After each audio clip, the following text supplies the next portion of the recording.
শ্ৰমিক জেলা উন্নয়ন সংস্থাৰ উপদেষ্টা মোহাম্মদ তফিজুল হোসেন আৰ তেখেতৰ সহায় কৰিব মোহাম্মদ আহমদ আলী, মোহাম্মদ জুমৰাত আলী আৰু মোহাম্মদ মুজিবুৰ ৰহমান।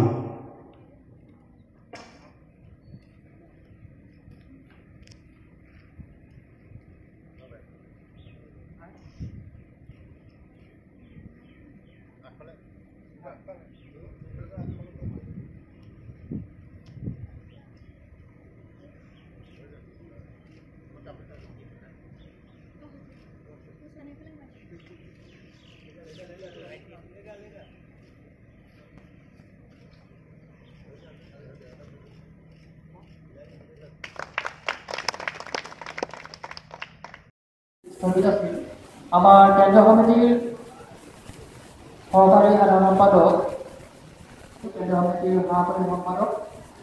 মুজিবুৰ ৰহমান ডাঙৰীয়া, তেখেতক এখন শ্ৰদ্ধাঞ্জলি গামোচাৰে আদৰি জনাইছোঁ।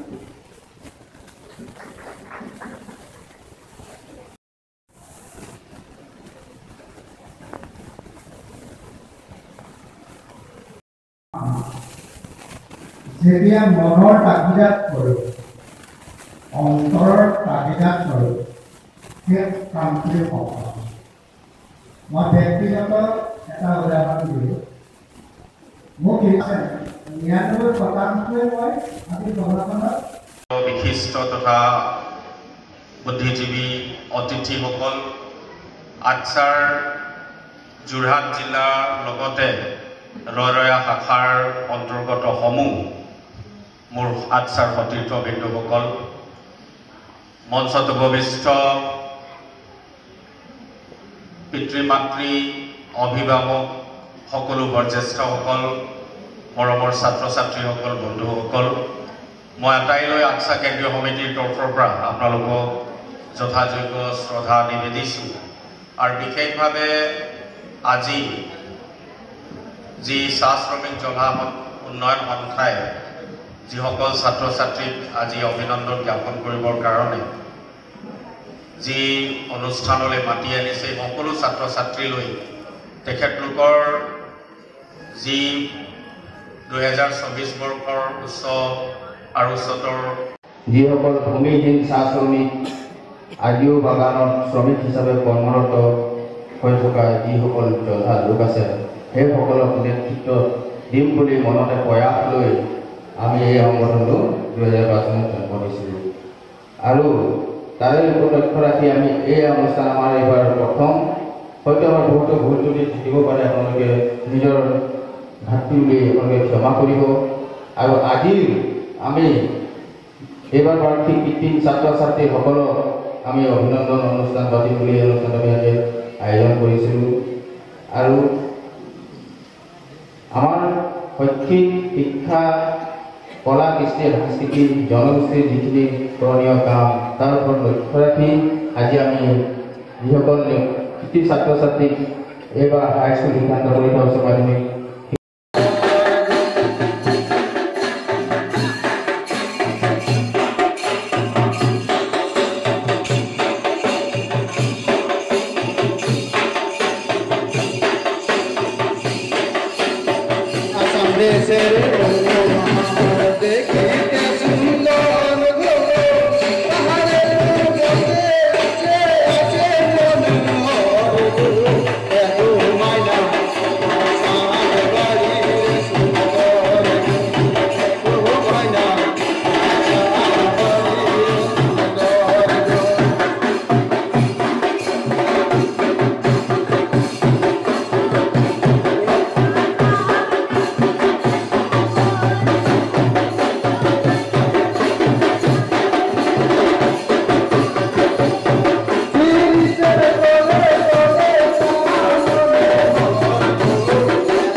যোৰহাটৰ যিটো আমাৰ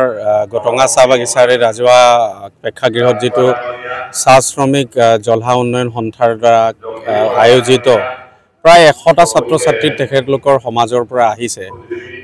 2024 বৰ্ষত যিসকল ছাত্ৰ ছাত্ৰী উচ্চতৰ মাধ্যমিক আৰু লগতে গ্ৰেজুৱেট হোৱা বৰ্তমান সময়ত তেওঁলোকে ইউনিভাৰ্চিটিত পঢ়ি থকা ছাত্ৰ ছাত্ৰীসকলক উৎসাহিত কৰিবৰ কাৰণে এটা অনুষ্ঠান আয়োজন কৰিছে আৰু মই এই অনুষ্ঠানত আমি আচ্ছাৰ হৈ আজি প্ৰতিনিধিত্ব কৰিছোঁ ইয়াতে আৰু খুবেই এটা সুন্দৰ অনুষ্ঠান হৈছে আৰু মই ভাবোঁ যে আমাৰ চাহ শ্ৰমিকসকল যেনেধৰণে অৰ্থ সামাজিকভাৱে পিছ পৰি আছে কিন্তু ছাত্ৰ ছাত্ৰীসকলে যদি শিক্ষাটোৱে মূল হিচাপে লৈ যদি আগবাঢ়িব চেষ্টা কৰে এই সমাজ ব্যৱস্থাটোৰ ছাত্ৰ ছাত্ৰীসকলে সকলো ধৰণৰ যিবিলাক সমাজত পিছপৰাই ৰাখিব পৰা যিখিনি ব্যৱস্থা আছে ইয়াক যদি আচলতে মোকাবিলা কৰিবলৈ হ'লে শিক্ষাটোৱে এক মূল সূত্ৰ আৰু তাকে লৈ পেলাই যদি ছাত্ৰ ছাত্ৰীসকলে দৃঢ় সংকল্পৰে যদি আগবাঢ়িব চেষ্টা কৰে তাকে আমি আজি ছাত্ৰ ছাত্ৰীসকলৰ মাজত আমাৰ আচ্ছাৰ তৰফৰ পৰা বাৰ্তা প্ৰেৰণ কৰিছোঁ আৰু মই ভাবোঁ যে শিক্ষাটোৱে এটা সমাজ ব্যৱস্থাটোৰ অন্ধকাৰৰ মাজত এটা পোহৰ আনিব আৰু এই সমাজখনো অন্যান্য জাতি জনগোষ্ঠীৰ তুলনামূলকভাৱে যিধৰণে প্ৰগতিশীল দিশত আগবাঢ়িবৰ কাৰণে সক্ষম হৈছে নিশ্চিতভাৱে এই সমাজখনৰো আগবাঢ়ি যাব বুলি আমি আশাবাদী আৰু এই অনুষ্ঠানত আহি নিশ্চয় আনন্দিত হৈছোঁ প্ৰায় 100টা ছাত্ৰ ছাত্ৰীসকলক আজি মাতি অনা হৈছে আৰু নিশ্চিতভাৱে এদিন এই ছাত্ৰ ছাত্ৰীসকলে তেওঁলোকৰ শৈক্ষিক যাত্ৰাত আগবাঢ়ি যাব পাৰিব আৰু সমাজৰো কাম কাজ তেখেতলোকে দায়বদ্ধতাৰে পালন কৰি যাব বুলি আশা হয় পোনপ্ৰথমে মই সাংবাদিক বন্ধুসকলক মই শ্ৰদ্ধাৰ আন্তৰিকতা জ্ঞাপন কৰিছোঁ 2022 চনতে আমি চাহ শ্ৰমিক জলহা উন্নয়ন সংস্থা হিচাপে সংগঠন জন্ম দিছিলোঁ আৰু এইবাৰ প্ৰথমবাৰৰ বাবে প্ৰায় আমি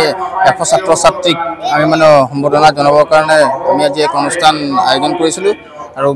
আমাৰ অঞ্চলৰ বিভিন্ন ৰাইজ সহায় সহযোগিতাৰে আৰু জাতি ধৰ্ম নিৰপেক্ষে আমি প্ৰায় প্ৰত্যেক জাতি ধৰ্মৰ ছাত্ৰ ছাত্ৰীক মাতি আমি আজি সম্বৰ্ধনা দিবৰ কাৰণে সক্ষম হৈছোঁ প্ৰায় আমি আজি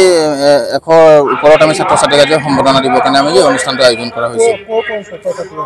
আজি আমাৰ গটঙা চাহ বাগিচাৰ আছিলে মেলামাটি দফলাটিং চাহ বাগিচাৰ আছিলে সৰুচৰাই চাহ বাগিচাৰ আছিলে চাংচোৱা চাহ বাগিচাৰ আছিলে আৰু কমৰবন্ধা চাহ বাগিচাৰ আছিলে দক্ষিণলেংৰা চাহ বাগিচাৰ আছিলে ছাত্ৰ ছাত্ৰী আমি সম্পূৰ্ণ মানে চাহ বাগিচা অঞ্চলৰ ছাত্ৰ ছাত্ৰী যিসকল চাহ বাগিচাত আমাৰ মানে আমাৰ সম্প্ৰদায় জলা সম্প্ৰদায় আছে আজি মানে ভূমিহীন হৈ আছে আৰু চাহ শ্ৰমিক হিচাপে আজিও কৰ্মৰত যিখিনি মানে আমাৰ ছাত্ৰ ছাত্ৰী সেইসকলকে আমি আজি সম্বৰ্ধনা জনাবৰ কাৰণে আয়োজন কৰিছিলোঁ অনুষ্ঠান